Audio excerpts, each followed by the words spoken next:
broadcasting in the 2 p.m. hour from the studios of AM 950 KTNF, the progressive voice of Minnesota, and airing weeknights at 8 p.m. on WCPT 820, Chicago's Progressive Talk. Welcome to the Gailey Show. I am your host, John Parker. In studio with me, executive producer Jim Pounds. Hey, all. It is Friday. Thank God it's Friday, which means culture and entertainment. What is on the show today?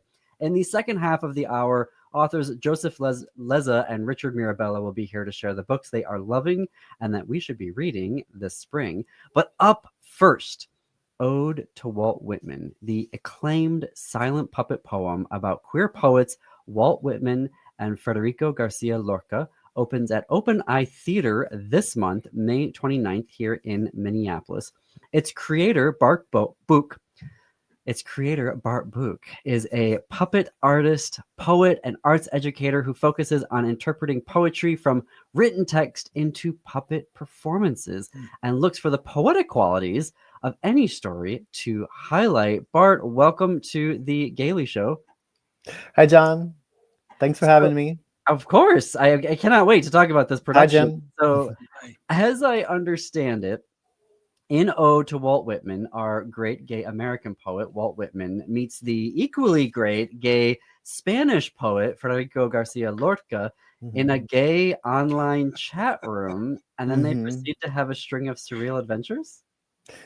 Yes, sort of. Yes, that is one way you could look at it.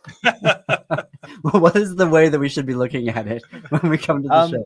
Well, it's sort of a dreamy show, and so it definitely starts with it, the chat goes all the way through, and it's not abstract either. Like you follow these characters, you follow Whitman and Lorca, being sort of chased through these different places, these different markets, and so I guess you're right. You're right. It's just that there's it might not seem like that if we said like that to someone in the show, but I guess that's actually true. Okay. I am curious about when you first connected with Whitman, because he was one of those poets that, you read in school and then years later you find out, wait, what, he was gay? How did you first meet Whitman? I think in college, he piqued my interest. And then I think right after college, I really got into reading him. I was living on my grandparents' farm for about a year, deciding what I wanted to do next. And I think I got into him there because it was really great because I was connected to the land there. So it really spoke to me, his speaking to the land and to bodies. And then right after 9/11, I started getting into him again. I was sort of not really happy with the way the country was reacting to such a tragedy. And so I started reading him to sort of be like, well, what is America about? Like, what are the good parts of America? Because I love the way that Whitman sees America. And I wanted to see that again. And a bit of history worth recalling here about Federico Garcia Lorca.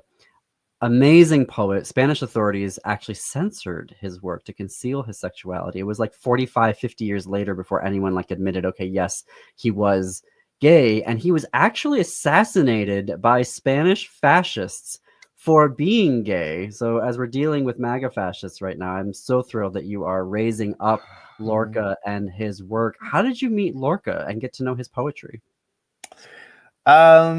I think I was drawn to him. He's sort of like his darkness and his surrealness. But many people have written Ode to Walt Whitman.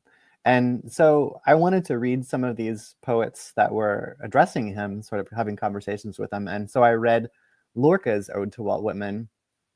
And I was like, whoa, this is a conversation. Like he's really engaged, and I want to be engaged in this conversation too. And he came to America in 1929, right when the stock market crashed. And so he saw and lived in New York City. And so he saw really the underbelly of capitalism and the experiment that was going on at the time. And he saw a lot of the wrongs of what was going on. And so he had some critiques for Whitman. He had some conversations with Whitman about what is this thing, what is this place, what is this entity, America? Mm-hmm. And that's how I got to him. And then I started reading a lot more of him, and I found out that he also wrote puppet plays, and Oh he wait, used to, what? yeah, he has puppet plays. I've done a couple, like, for children. He used to do puppet shows for his niece and nephew. Um, Oh no way! I yeah, didn't know that. yeah, he was in tune with puppets. So how then did you go about conceptualizing this conversation that you created between Whitman and Lorca? Yeah, What are they and talking about in your production? right, I'm trying to. I'll probably not get it exactly right because it was 20 years ago when I made it. And so I've done it like different iterations of it, basically the same, but I felt like this was an important time to have it come back. So I think I actually started with the text, which is usually where I start, and I started like picking out pieces that would make a conversation. And at that time, that was when I was looking for love, I was looking for a relationship, and not having great luck. And I went online and still not having great luck and had a lot of disappointments. And that whole experience really played into while I was researching them. And I was like, oh, what if they actually did meet online? What if they had one of these conversations? What would they think of this?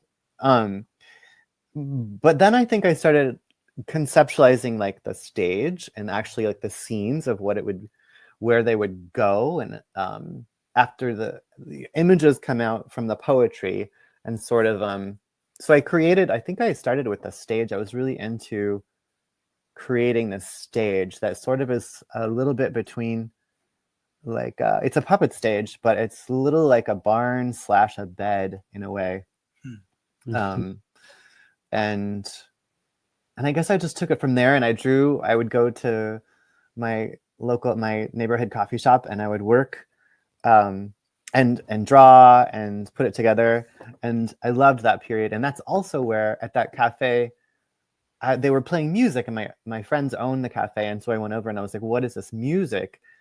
Because it fits exactly with this show I'm putting together in my head. And they're like, oh, that's Martin Dash. He's really amazing. You should call Marty up. And so I did. And then he loved it. He loves Whitman. And so he created a score for it. Well, we sort of like, he created it, but like I sort of like helped piece, like, which piece goes where.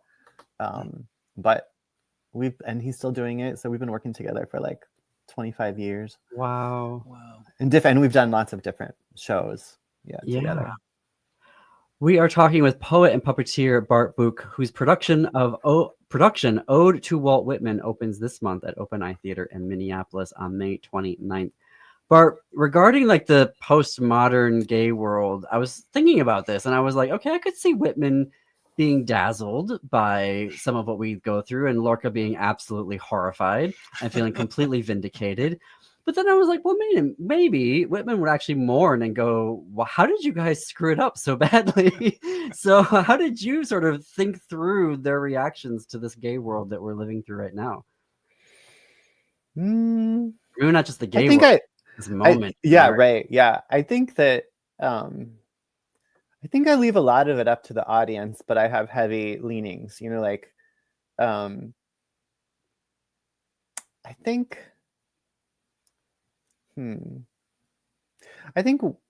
I think Whitman would embrace it eventually, but he also would be like in the larger political moment, I have no idea what he would think. And he would be disappointed, if not devastated. Maybe, I don't know. But he also was like down for all kinds of things. I mean, he went through the Civil War, so he'd be like, oh, it's still here, and he was a nurse in the Civil War. And so I think that he wouldn't be super surprised, maybe a little bit at first. And then Lorca, yes, it would be definitely like, of course, like, but the audience, I guess,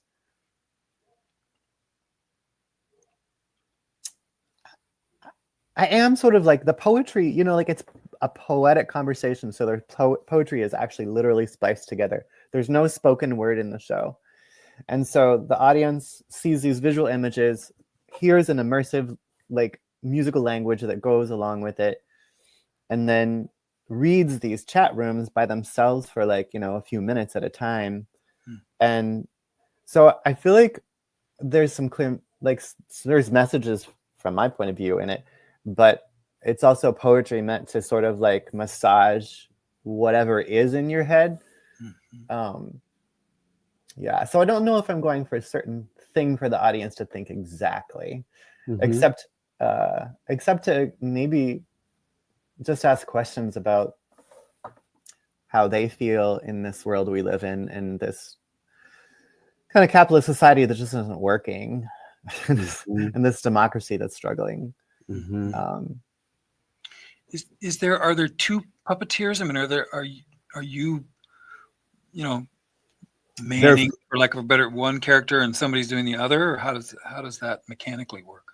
Yeah, good question. There's 4 puppeteers in it, and I'm one of them. And then there's the musician Martin, who is playing live with us. And I am also directing it, so it's a little hard. But puppet shows are a little like that sometimes, where you're in it, you made the physical things, and you direct. Anyway, you play a lot of roles in puppetry, but there are 4 puppeteers. I love that. And it also, I mean, you have, as I was looking at the show description, you've got a butterfly marionette, you've got masks, you've got grass bunraku. Do I have that right? Yeah, bunraku. They're I would say they're bunraku inspired, because they're not really of that tradition, but they're like inspired by those types of puppets. Yeah, they're like dolls. They're like dolls that you operate. Okay, I see. And then you've got like there's shadow and video projections as well. So it sounds so fascinating, and even just the still photos that I've seen, which I imagine are either from this one or from the original production. It's just visually so spectacular. So I'm really looking forward to it. We are going to take a short break here. We are going to have more with Bart. When we come back, you can connect with more progressive news and radio at am950radio.com and heartlandsignal.com in Chicago. When you're at AM950's website, be sure to scroll down and sign up for our newsletter for more information about the show. Stay tuned. You're listening to The Gailey Show.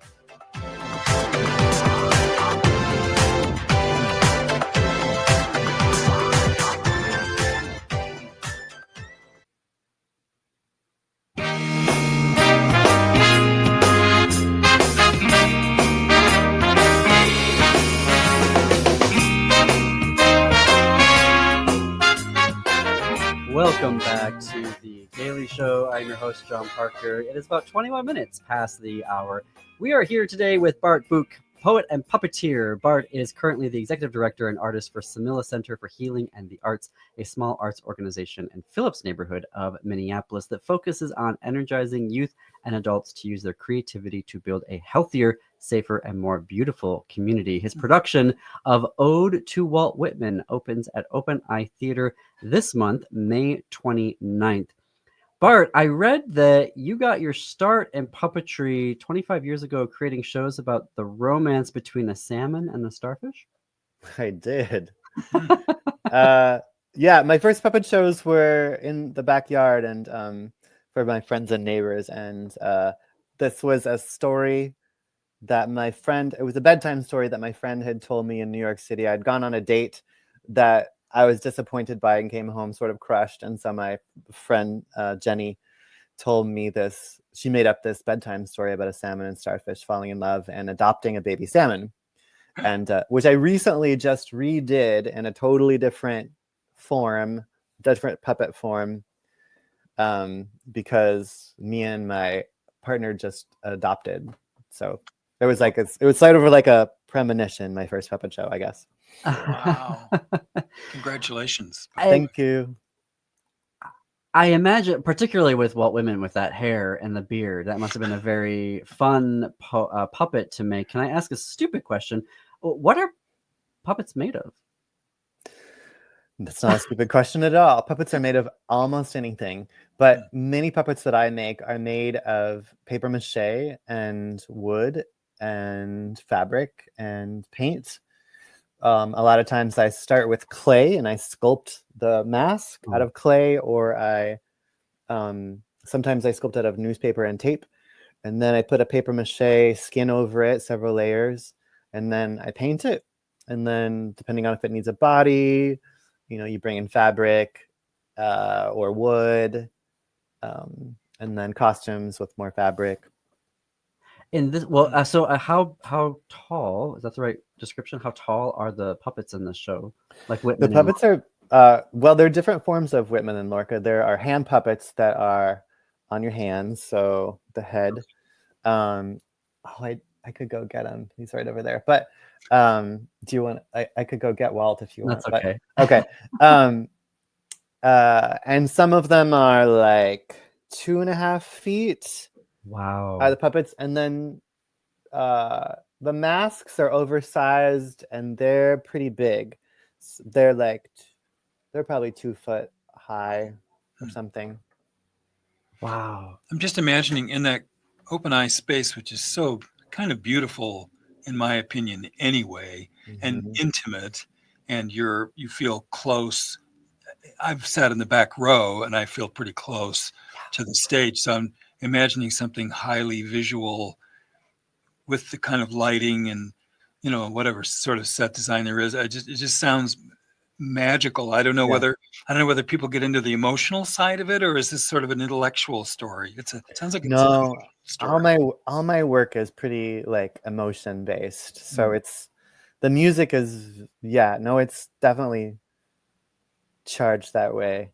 And that space is going to be, I'm really interested to see, because it's a perfect puppet venue, and that puppetry audiences really need to like have tears, but like head on. Like you can't do puppets in the round very well, right? Because it needs to be like face on, right? So, and I love intimate spaces more than big spaces always. You can do more what you want in there usually, but it's going to be tight. Like it's going to be real tight. So you're going to, it's going to be there. And the back seat, there's, hopefully there won't be a bad, there's probably going to be little sight lanes here into like some of the windows. Some of the stuff is small, but I hope people realize, I mean, Joel's such a visual, he's an amazing artist set designer. anyway, set designer. Joel Sass, executive director. So I mean, you go there, and I don't know whether you should expect it, but we should all appreciate how visual their work always is, and puppeteering is even more visual, it seems like to me, or certainly no less than anything live. So it just sounds magical. That's the only word I can come up with. So I'm looking forward to seeing it. Can you talk to us about conveying poetry through gesture and visual imagery? Because with a poet, or with a puppet rather, you get a single expression on their face, and then you have to use gesture as well. How does that go about conveying story and poetry? That's a good and hard question. Answered in 3 minutes. Thanks, please. John.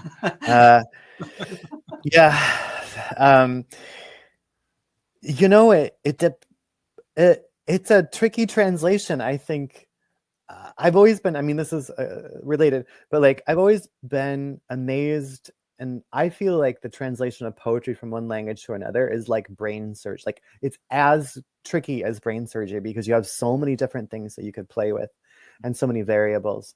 And so like I'm taking into this visual language, and I'm not a brain surgeon, but like it, I think you have to start like from the very beginning. Like when you're making a puppet, you have to know a bunch of things. You can't know everything, but you have to know a bunch of things about where you're going with it. Because that face is going to stay there, although people can see it so many different ways. And the gestures, if you do them right, can change everything about the visual picture. And so it's really about like starting at the beginning with designing those moments, what you're heading for, what you feel. Like I go for what I feel from the poem, and what is that? How does that translate? And I don't know if I could break it down into like an equation, but I feel my way towards where it is with the image and the movement and the music. The music is just really important. Oh, I imagine. The music to me is like the ground the puppeteers stand on. And if it drops out, then you're like hanging. So, yeah. So that's, I don't know, that's what I can say, I guess, about it. But it's, yeah. Well, thank you so much for joining us here on The Gailey Show today. Thank you so much for having me. You can get your tickets to Ode to Walt Whitman at openeyetheater.com. You can also connect with Bart online at bartbuch.com. We are including links on our website and in our show notes for today's episode. Ode to Walt Whitman opens May 29th at Open Eye Theater here in Minneapolis. When we come back after this break, Joseph Lezza and Richard Mirabella will be here to talk about LGBTQ books, rather. We all need to be reading. It's Friday. I can talk, right?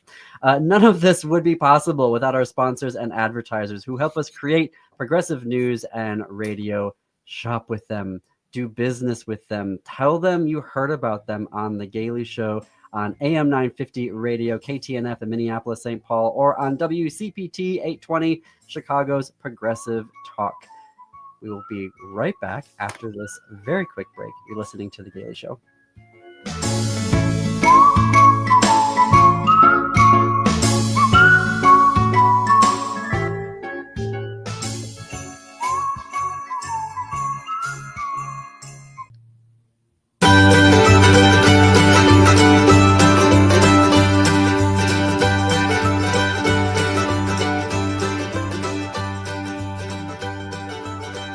Coming to you from the studios of AM 950 KTNF, the progressive voice of Minnesota, and airing weeknights at 8 p.m. on WCPT 820, Chicago's Progressive Talk. Welcome back to The Gailey Show. I'm your host, John Parker. It is about 33 minutes after the hour. Hello also to those. You can stream The Gailey Show on our YouTube channel, youtube.com/@TheGailey Show. I do have to issue a correction, a fact here real quick. Earlier in the show, I said that Bart Buch works at the Samia Center for Healing and the Arts. That was incorrect. He currently works at the Pillsbury House in Minneapolis as their arts integration liaison. As they say in Chicago, facts matter. And apologize for getting that done incorrectly. All right, so Richard Mirabella is a writer, civil servant, and author of the novel Brother and Sister Enter the Forest, a New York Times Editor's Choice and finalist for the Lambda Literary Award for Gay Fiction. Joseph Lezza, friend of the show, is a Pushcart-nominated writer whose debut memoir and essays, I'm Never Fine, Scenes and Spasms on Loss, was a finalist for the 2024 Eric Hoffer Book Award and the 2021 prize Americana in Prose. I've invited them here with a simple directive. Let's talk about books and be gay about it. So, Richard and Joseph, welcome to The Gailey Show. Thank you very much. All right. Maybe Richard, maybe we should kick it off with you. Okay.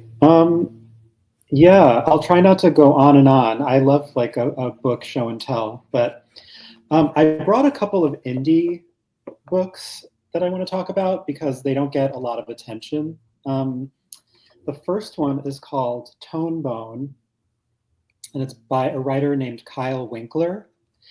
And I think it's interesting because it's a work of cosmic horror and weird fiction, and it's kind of bizarro. And it's kind of rare to hear about that in the context of queer books. This one has everything. A menopausal lesbian biker who's an anarchist, dealing with an unnameable and unending horror. The writing, it sounds like, pulp, but the writing is really elevated. It's so gripping. It's wonderfully anti-fascist. The Nazis are bad guys. And it has that kind of 1980s. Bad guys? Yeah, they are. Are bad guys. Okay, sorry. And we need more media that has that in it, like Indiana Jones, back in the 80s when there was more of that. Back in the 80s where we punched Nazis? Yeah. Giving them power? So I don't know. I highly, highly recommend it. I mean, Kyle is a fantastic writer, but this is a great place to start. Tone Bone.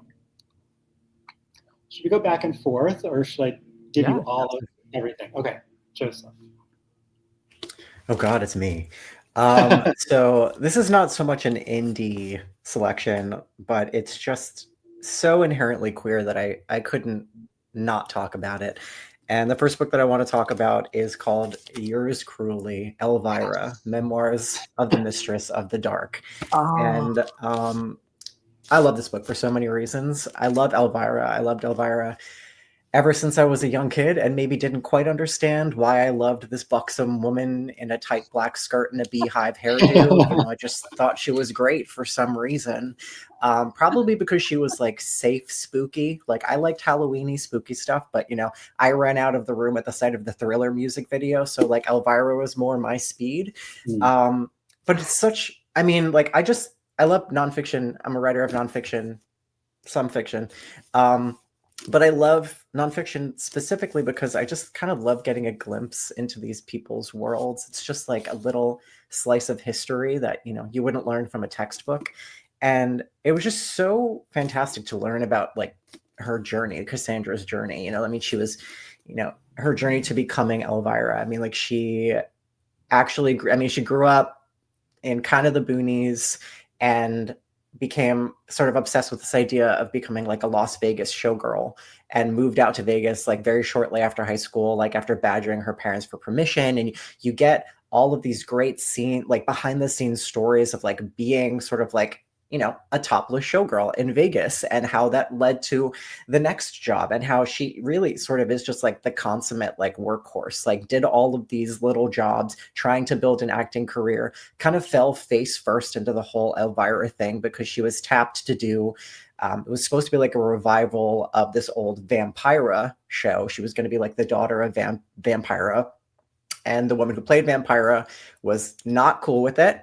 So they changed the name, changed the look a little bit, and like out of nowhere, this character was born, and it kind of became, her trademark. And I love Elvira for so many reasons. She's was kind of born timeless in a way. Like she's very, sort of hokey, almost a little vaudevillian, like really sort of celebrates the corniness of the character, and in that way kind of like bucks ever not being trendy, because kind of never was trendy to begin with.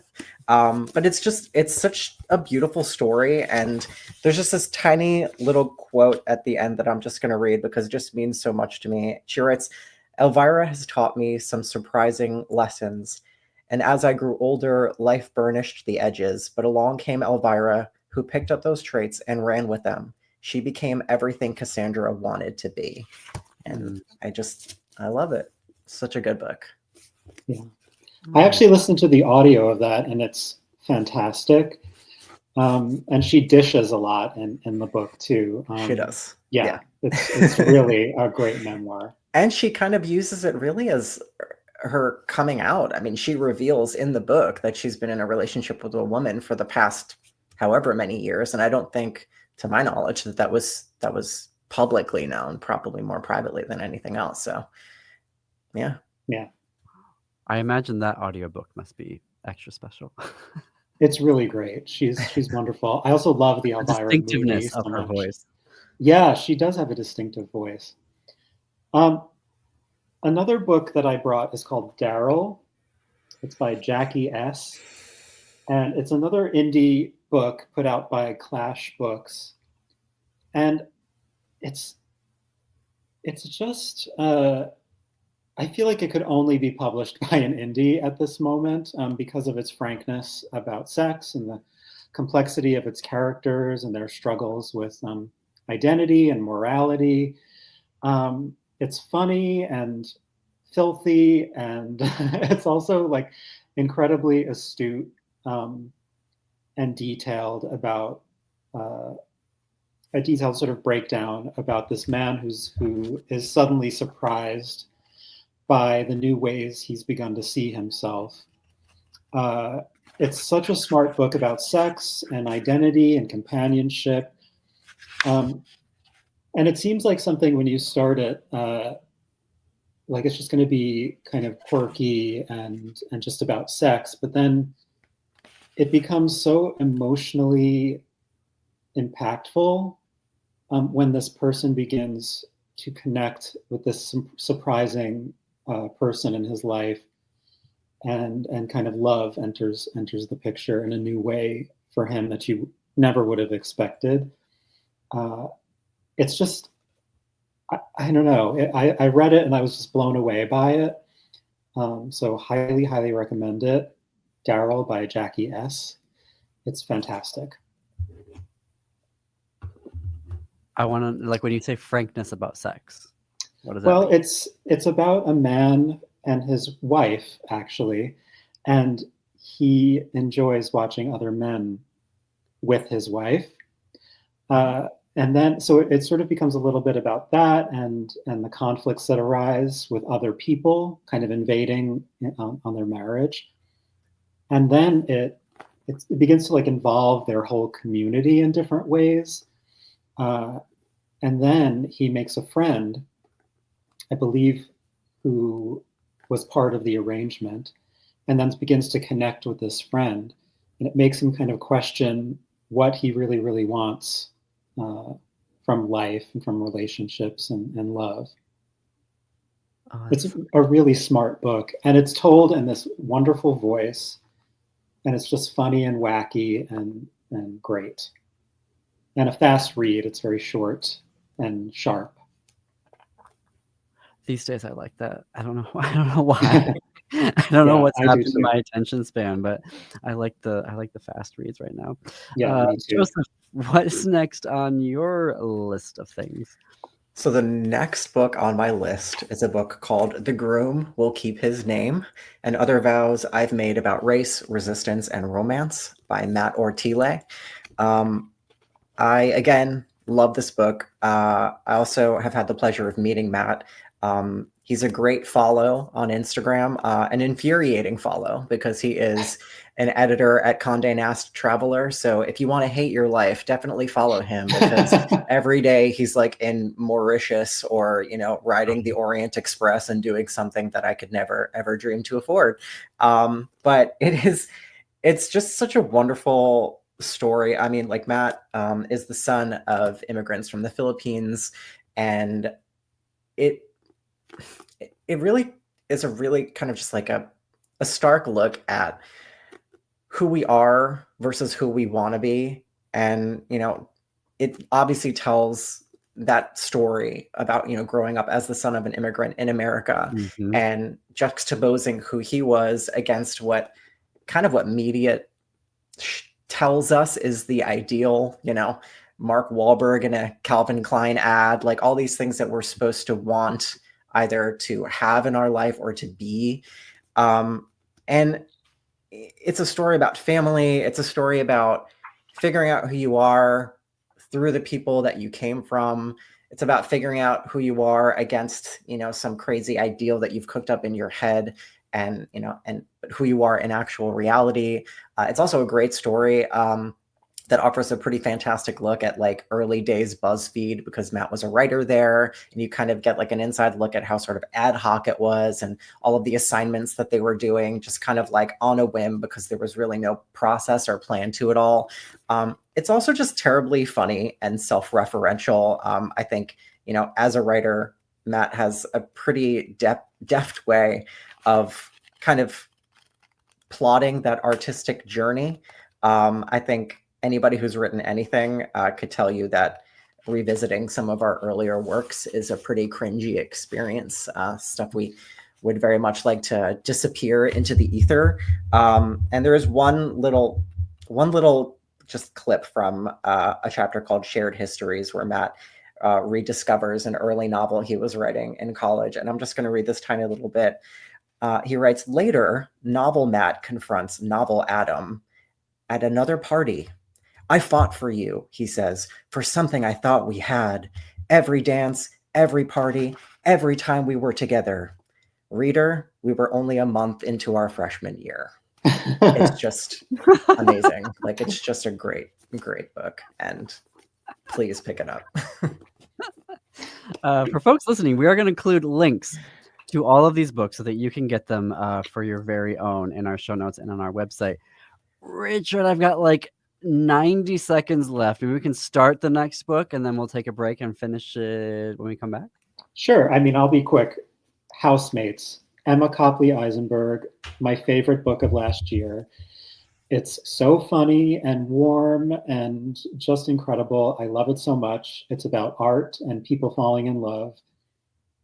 It's great. I can say a little bit more about it afterwards, but I highly recommend it. You won't be disappointed.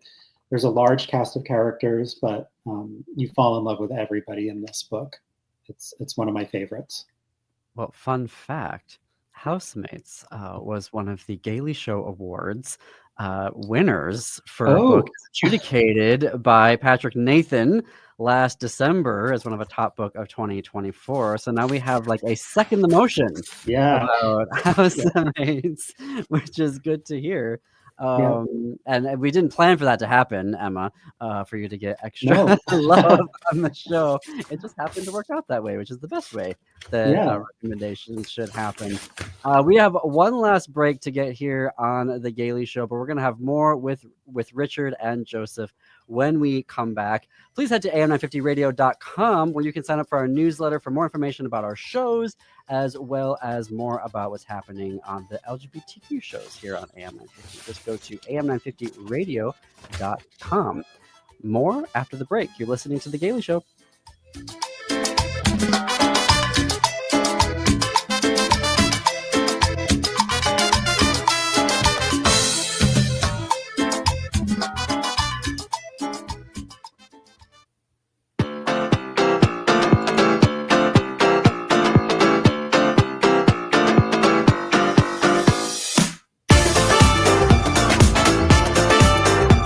Welcome back to The Gailey Show. I am your host, John Parker. It is about 9 minutes before the top of the hour. We are here with Joseph Lezza, author of I'm Never Fine, Scenes and Spasms on Loss, and Richard Mirabella, author of Brother and Sister Enter the Forest.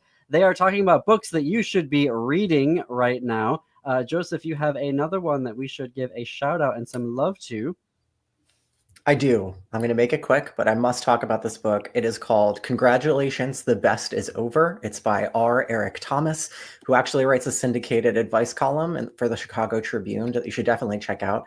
I actually came across this book as the audiobook first, and his voice is quite mellifluous, so definitely an audio recommendation for sure.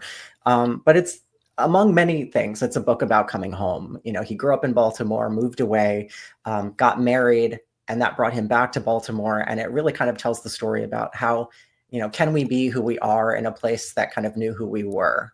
It tackles race, it tackles, you know, queer love, it tackles, you know, love in general and friendship. And there's one little quote that I just want to read because I think it just speaks a great deal about where we're living today. He writes, I don't romanticize the city. I have experienced the harsh edge of city living enough times to know that no place is perfect. A city is a promise to society that is broken more times than it's upheld, but it's a promise I believe in with all my heart. And I don't know why, but I just feel that's just incredibly appropriate right now about loving and hating a place at the same time. So. That just feels of the moment. Sure does. This country right now. So thank you both for those. And I know like you also wanted to have a conversation about expectations of queer lit. I feel like I just want to turn off my microphone now and sit back and listen to this. So take it away, Joseph and Richard. Sure. I mean, it's funny. We talked a little bit about this, but not necessarily like what exactly we were going to say, but I feel like it's just a part of our friendship to talk about these things. And I started thinking a little bit about what sort of the magnifying glass that's on queer creators, not just literature, but that's what we're here to talk about. So I think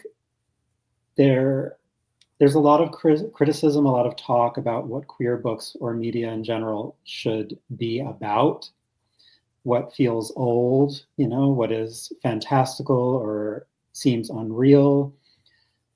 it's interesting how much of an eye is on what we do. And this is something that I thought a lot about when my book was about to come out, because my book is about someone dealing with trauma, and it's not necessarily trauma brought on by his, the mistreatment he received as a young gay person. That's part of it. Homophobia is kind of a catalyst for what happens to him. But I worried so much that I would receive a lot of criticism for writing this kind of story about a queer person. I think queer stories are kind of new in the history of of literature. So saying that something has been done, or, oh, we've heard this before, I don't necessarily agree with that. I think our stories are important and deserve eyes on them, even if, maybe something you've seen before, there's a new spin to it, or I think these are things that still need to be explored. And I'm speaking, in the fictional realm mostly for myself, but what do you think about that, Joseph, my dear? So Richard and I have discussed this a lot. I think in nonfiction, it's a very, it's the same and different. For me, my book is largely a look at, my journey as a caregiver to a sick parent and losing that parent and what grief looks like as a queer child. But I guess you could say there's only like one piece in there that is overtly queer, that deals with, matters of sex and sexual orientation. And I remember reading one Goodreads review, which you should never do, that basically just said, I just don't know why this book is considered a queer book. There's only one chapter in there about it. And I just remember like sharing that with Richard and kind of laughing, because I was just like, well, the book is inherently queer because I wrote it and I am queer.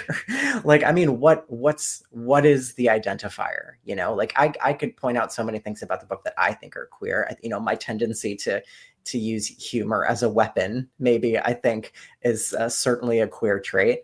And obviously, even if it's not overt, the relationship that I have with my parents and the people in my life, like, it doesn't have to be pink washed, in my opinion, to like be queer literature. In my opinion, queer literature is literature that is written by a queer author, even if it doesn't, inherently deal with queer characters on the page.